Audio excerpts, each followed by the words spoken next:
آقائے کریم رؤوف الرحیم علیہ التحیۃ والتسلیم نے ارشاد فرمایا انما الاعمال بالنیات ولکل امرئ ما نوی۔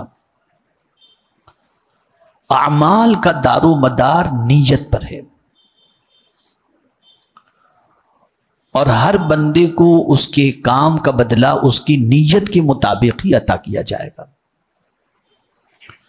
اسی لیے عام طور پر عام انسانوں کی زبان پر بھی آپ یہ جملہ سنتے ہوئے نظر آئیں گے کہ جیسی نیت ویسی برکت۔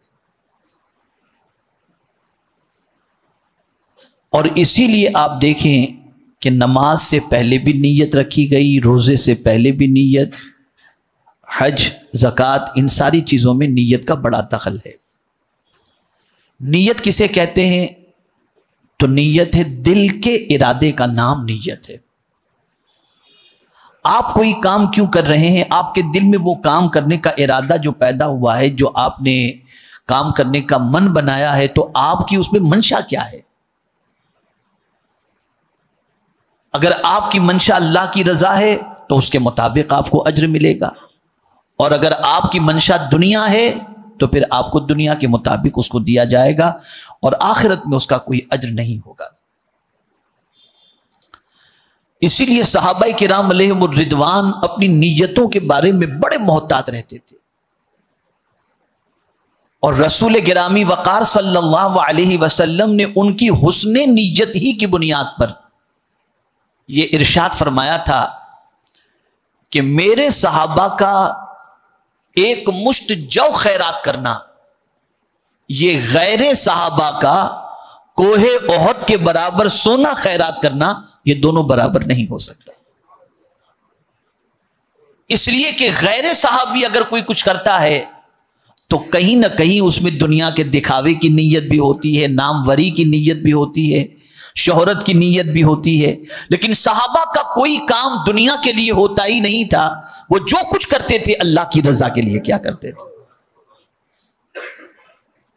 اور جیسی نیت ویسی برکت کا لفظ عام طور پر انسان کی زبان پر جاری نہیں ہوا، یہ ایک پریکٹیکل زندگی کے اندر آپ دیکھیں گے۔ میں یہاں پر ایک واقعہ آپ کی سماعتوں کے حوالے کروں جس سے آپ یہ سمجھ سکیں کہ نیت کتنی اہم چیز ہوتی ہے۔ سلطان باہو رحمت اللہ تعالی علیہ بڑے عظیم صوفی بزرگ گزرے ہیں۔ ارشاد فرماتے ہیں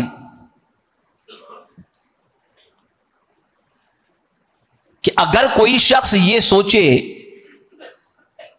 کہ بہت نہانے سے، غسل کرنے سے، پاک صاف رہنے سے اللہ مل جائے گا، تو فرماتے ہیں کہ مچھلی پانی ہی میں رہتی ہے، اس کو اللہ مل جانا چاہیے، وہ پانی ہی میں رہتی ہے۔ اگر کوئی شخص یہ تصور کرے کہ سر کے بال منڈوا لیں گے اور گنجے ہو جائیں گے تو اللہ مل جائے گا، تو فرماتے ہیں کہ بہت سارے ایسے جانور ہیں جن کے سر پر بال نہیں ہوتا، جسم میں بال ہوتا ہے، تو ان کو بھی اللہ مل جانا چاہیے۔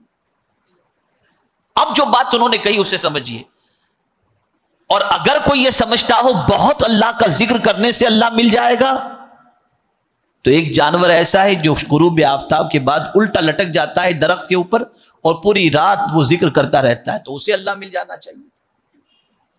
پھر انہوں نے وضاحت فرمائی کہ اللہ ملتا کس کو ہے، اور اس کے بعد انہوں نے فرمایا اللہ اس کو ملتا ہے جس کی نیت درست ہوتی ہے، اسے اللہ مل جاتا ہے۔ ہم اپنی زندگی میں اپنے کاموں کا جائزہ لیں، بہت کم شاید کوئی کام ایسا ہوگا جس کے اندر ہماری نیت درست ہو۔ درست سے مراد یہ ہے کہ وہ ہمارا کام خالص اللہ اور اس کے رسول جل جلالہ و صلی اللہ علیہ وسلم کے لیے ہو۔ ہماری ہر کام کے اندر نیت جو ہے یا تو فطور والی ہوتی ہے، یا اس نیت کے اندر دنیا کی چیزوں کے حصول کا مقصد پوشیدہ ہوتا ہے، یہاں تک کہ خانہ کعبہ کی زیارت۔ بلکہ میں آپ کو ایک صاحب کا واقعہ سناؤں۔ ایک صاحب بار بار حج کے لیے جاتے، ایک دن میں نے پوچھ لیا، میں نے کہا یار ماشاءاللہ آپ بھی بہت حج کر رہے ہیں، خیریت تو ہے؟ کہا بس سرکار نے فرمایا حج کرو اور مالدار ہو جاؤ۔ تو 5 دن کی تکلیف سے اگر مالداری ملتی ہے تو کیا تکلیف ہے، اٹھا لیتے تکلیف۔ حقیقت میں آقا کریم صلی اللہ علیہ وسلم کا ارشاد ہے حج کرو اور مالدار ہو جاؤ، لیکن مالداری کے لیے حج کرو یہ نہیں فرمایا۔ قرآن کہتا ہے وَأَتِمُّ الْحَجَّ وَالْعُمْرَةَ لِلَّهِ، اللہ کے لیے حج اور عمرہ کرو، مقصد صرف۔ اور یہاں حضور کا ایک ارشاد میں آپ کو سناؤں تو آپ کا ایمان تازہ ہو جائے گا۔ رسول گرامی وقار صلی اللہ علیہ وسلم نے ارشاد فرمایا جس نے میری زیارت کے علاوہ کوئی اور دل میں نیت نہ رکھ کر مدینے آیا، اس کی نیت کیا تھی؟ صرف میری زیارت، یعنی میری قبر کی زیارت، میرے آستانے کی زیارت، اس کے علاوہ کوئی اور نیت نہیں۔ سرکار فرماتے جو صرف اس نیت سے آیا قیامت میں وہ میرے پڑوس کے اندر ہوگا، قیامت میں وہ میرے پڑوس میں ہوگا۔ آقا کریم صلی اللہ تعالی علیہ وسلم کے دور پاک میں ایک صحابی مسجد کے دروازے پر ایک کھوٹا انہوں نے گاڑ دیا۔ کچھ دیر کے بعد دوسرے صحابی تشریف لائے، انہوں نے اس کھوٹے کو اکھاڑ کر کے پھینک دیا۔ صحابہ حضور کی خدمت میں حاضر ہوئے، عرض کرنے لگے یا رسول اللہ صلی اللہ تعالی علیہ وسلم، آپ کے ایک جانثار نے دروازے پر کھوٹا گاڑ دیا اور دوسرے نے آ کر اکھاڑ دیا۔ سرکار نے مراقبہ فرمایا، کچھ دیر کے بعد ارشاد فرمایا دونوں کو ثواب ملے گا۔ کیا فرمایا حضور نے؟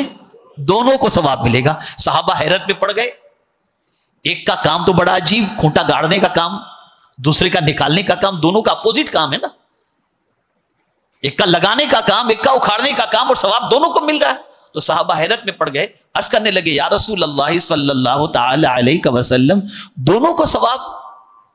سرکار نے فرمایا رکو۔ پھر دونوں صحابہ کو حضور نے بلایا، قربان جائیے میرے آقا کی نظر پر کہ سرکار دلوں کے حالات کو بھی جانتے ہیں اور نیت کو بھی جانتے ہیں، اسی لیے اعلیٰ حضرت کہتے ہیں اور کوئی غیب کیا تم سے نہاں ہو بھلا جب نہ خدا ہی چھپا تم پہ کروڑوں درود۔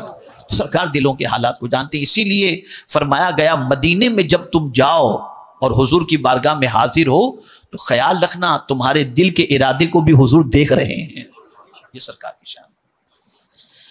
سرکار صلی اللہ علیہ وسلم نے دونوں صحابہ کو بلایا۔ پہلے صحابی جنہوں نے کھوٹا گاڑا تھا ان سے پوچھا سرکار نے صحابہ کے درمیان کہ تم نے یہ کھوٹا کیوں گاڑ دیا تھا؟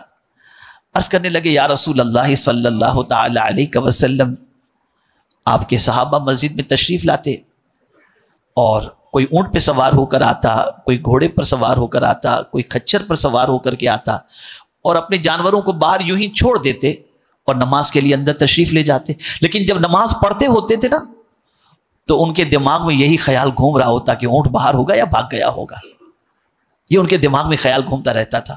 تو سرکار میں نے سوچا کہ میں کھوٹا گاڑ دوں تاکہ لوگ اپنے جانور کو ادھر باندھ دیں، تو جب جانور بندھے ہوئے رہیں گے تو ان کا دل نماز میں لگے گا، تو میں نے اس نیت سے کھوٹا لگا دیا۔ رسول اعظم صلی اللہ علیہ وسلم نے صحابہ سے فرمایا میرے صحابیوں اب کیا خیال ہے اس کے بارے میں، اس کو ثواب ملے گا یا نہیں ملے گا؟ تو سارے صحابہ چیخ اٹھے یا رسول اللہ صلی اللہ علیہ وسلم بالکل ان کو ثواب ملنا چاہیے، ان کی نیت بڑی اچھی ہے، ثواب ملنا چاہیے۔ چلو اب یہ کام تو ہو گیا۔ اب سرکار صلی اللہ علیہ وسلم نے اس صحابی کو بلایا جنہوں نے کھوٹا اکھاڑ دیا تھا۔ آقا کریم صلی اللہ علیہ وسلم نے انہیں طلب فرما کر ارشاد فرمایا میرے صحابی انہوں نے کھوٹا لگایا اور تم نے کھوٹا اکھاڑ دیا، کیا وجہ تھی؟ تو اب صحابہ کو حیرت تھی کہ ان کا جواب کیا ہوتا ہے۔ اب وہ صحابی کہنے لگے یا رسول اللہ صلی اللہ تعالی علیہ وسلم نماز کے لیے آنے والوں میں نابینا صحابہ بھی تھے، تو میں نے سوچا کہ یہ کھوٹا گڑا ہوا رہے گا تو ٹھوکر لگ جائے گی تو کہیں گر جائیں گے نابینا صحابی تو ان کو تکلیف پہنچے گی، اس لیے میں نے کھوٹا اکھاڑ دیا۔ رسول اعظم نے صحابہ سے پوچھا بتاؤ ان کے بارے میں کیا خیال ہے؟ کہا حضور انہیں بھی ثواب ملے گا۔ تب میرے آقا نے فرمایا اللہ نیت کے مطابق اجر عطا فرماتا ہے، یہ دونوں کی۔ مجھے بہت کم شاید کوئی ایسا بندہ ملا ہو جو وظیفے پڑھتا ہو اللہ کی رضا کے لیے، تلاوت کرتا ہو اللہ کی رضا کے لیے، نماز پڑھتا ہو اللہ کی رضا کے لیے، مکہ جاتا ہو اللہ کی رضا کے لیے، مدینے جاتا ہو اللہ کی رضا کے لیے۔ ہر کوئی اپنی پریشانی کے سولوشن کے لیے ہی جاتا ہے، میں یہ پڑھوں گا تو یہ پرابلم، اسی لیے باباؤں کا دور چل رہا ہے۔ جتنا لوگ علماء کے پاس نہیں جاتے مسئلہ پوچھنے کے لیے، اس سے زیادہ باباؤں کے پاس جاتے ہیں، اور جتنا لوگ علماء کی خدمت نہیں کرتے اتنے باباؤں کی خدمت کرتے ہیں۔ اس لیے کہ ہر چیز میں ہم پر دنیا مسلط ہو چکی، اللہ کو ہم بھول گئے. اور بھولنے کا عالم یہ ہے کہ ڈاکٹر اقبال مجبور ہو کر کہہ اٹھے، خیال رزق تو ہے رزاق کا خیال نہیں، روزی کی فکر تو ہے روزی دینے والے کی فکر نہیں. یہ ہمارا حال ہو گیا. ہمارا کوئی کام اللہ کے لیے نہیں رہ گیا، بلکہ یہاں تک کہ نماز جنازہ میں شرکت بھی اللہ کے لیے نہیں رہ گئی. چلو یار چل کر کے منہ دکھا دیں، اس کو لگے گا کہ میں بھی آیا ہوں. یہ حال ہو گیا. بیمار کی عیادت بھی اللہ کے لیے نہیں رہ گئی. ہم بیمار ایسا بندہ ہو جو مالدار ہو تو جائیں گے، اور غریب ہوا تو اچھا بھائی پوچھ لینا میری طرف سے. یہ حال ہمارا ہو. سب چیزوں میں نیت میں فطور. بے برکتی کی سب سے بڑی وجہ اور سب سے بڑا سبب ہماری نیت میں کھوٹ ہے. تھوڑا سا اور نیت کے بارے میں کہوں تو اور سمجھ جائیں گے. تھوڑا قریب لے آؤں آپ کو میں. آج لوگ پیسہ لیتے ہیں تو اسی نیت سے کہ واپس لوٹانا نہیں. اتنا فطور نیت میں ہو گیا. کرائے کی جگہ لیں گے، کرایہ نہیں دینا، اور پھر شکایت کرتے ہیں برکت ختم ہو گئی. پہلے نیت تو ذرا دیکھ تیری کیا ہے. مجھے یاد ہے ایک صاحب مسجد نبوی شریف کے صحن میں نماز پڑھ رہے تھے، باہر کی سائڈ میں گنبد کے ادھر، اور بہت دور پڑھ رہے تھے.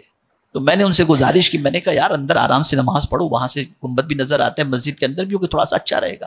کہا نہیں، مجھ سے ملنے والے بہت سارے لوگ ادھر سے گزرتے ہیں نا، تو مجھے نماز پڑھتا ہوا دیکھ کر رک جائیں گے تو میری ان سے ملاقات ہو جائے گی. میں نے کہا یا اللہ یہ حال ہے.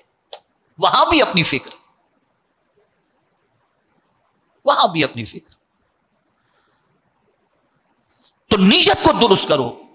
اسی لیے امام عشق و محبت نے فرمایا آدمی نماز کے لیے جب جاتا ہے مسجد کے لیے تو پہلی نیت تو اس کی ہوتی ہے نماز پڑھنا، لیکن فرماتے ہیں کہ اور نیتیں ساتھ میں کر لیا کرو.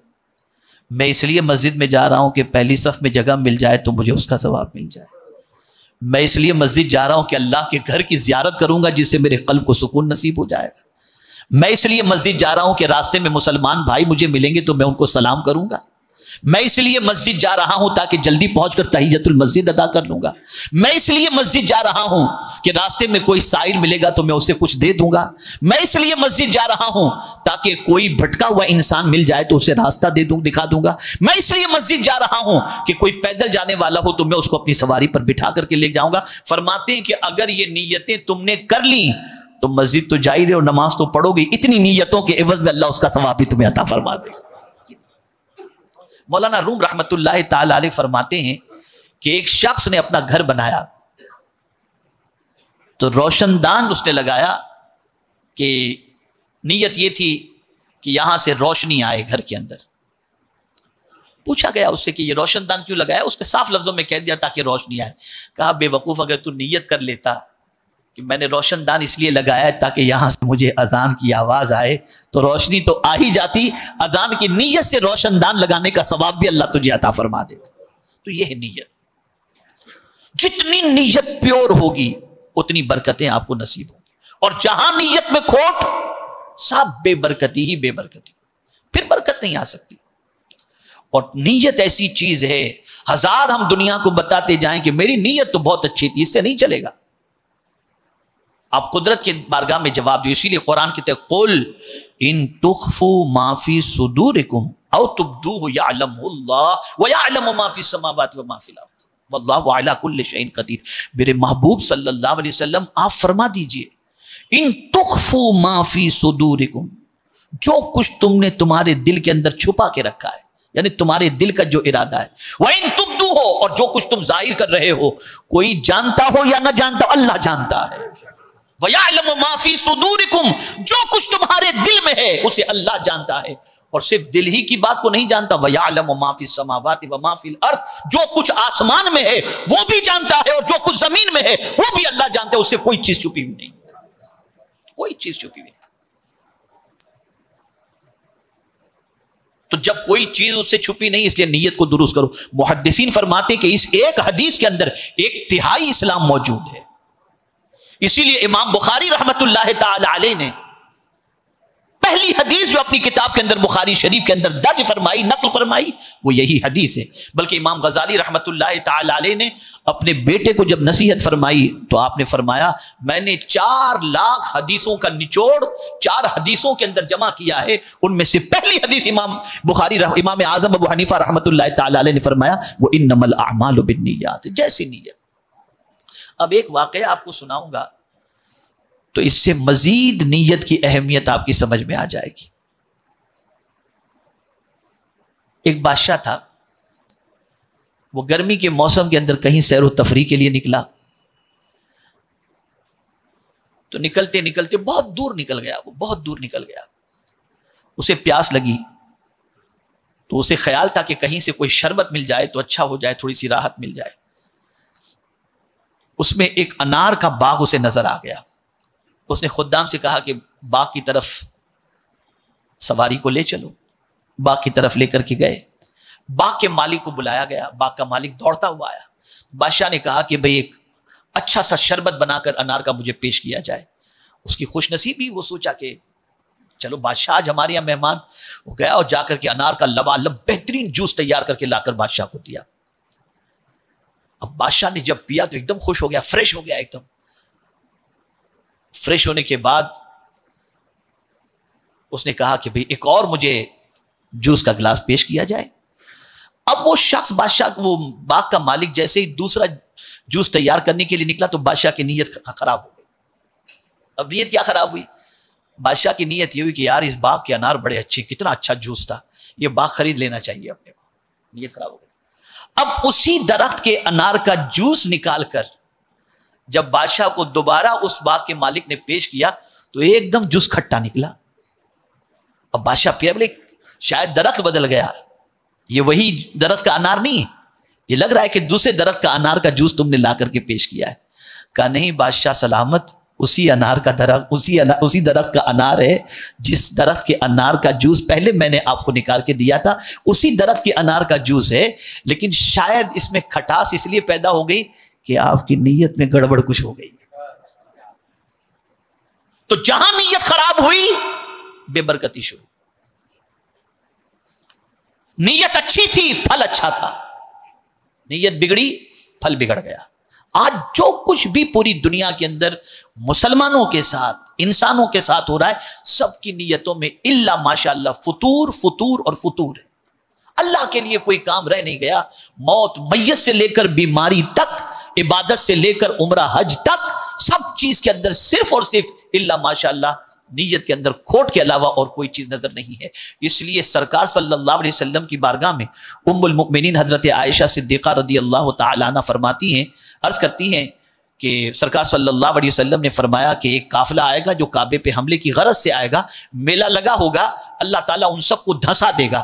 تو ام المؤمنین حضرت عائشہ صدیقہ رضی اللہ تعالی عنہ عرض کرتی ہیں سرکار وہاں میلے کے اندر تو بہت سارے لوگ دکان لگا کر بیٹھے ہوں گے کاروبار کرنے کے لیے، ان کا تو کعبے پر حملے کا کوئی ارادہ نہیں تھا، ان کو کیوں دھسا دیا جائے گا؟ سرکار نے فرمایا اس وقت ان کو دھسا دیا جائے گا، لیکن جب قبر سے وہ اٹھیں گے تو اپنی نیتوں کے مطابق اٹھیں گے اور اسی کے مطابق ان کے ساتھ فیصلہ کیا جائے گا۔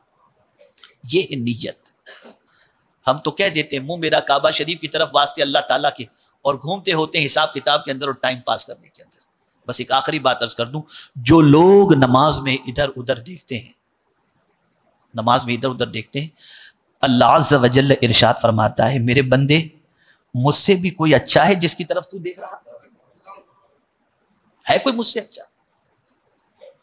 آپ تو کہتے ہو منہ میرا کعبہ شریف کی طرف واسطے اللہ تعالیٰ کی، اور دھیان پورا بھٹکا ہوا ہے۔ ارے دعا کے اندر ہم دیکھتے ہیں،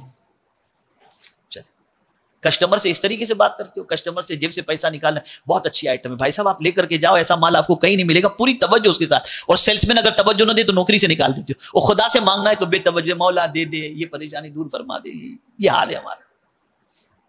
تو نیت کو درست کرو، بہت اہم ہے۔ اور یہ وہ حدیث ہے جس کے بارے میں علماء اور محدثین فرماتے ہیں کہ 1/3 اسلام کی بنیاد اسی حدیث پر ہے، اور بعض کا قول ہے 1/4 اسلام کی بنیاد اسی حدیث پر ہے۔ اللہ رب العزت جل جلالہ ہمیں ہر کام اللہ کی رضا اور اس کے رسول صلی اللہ علیہ وسلم کی خوشنودی کے لیے کرنے کی توفیق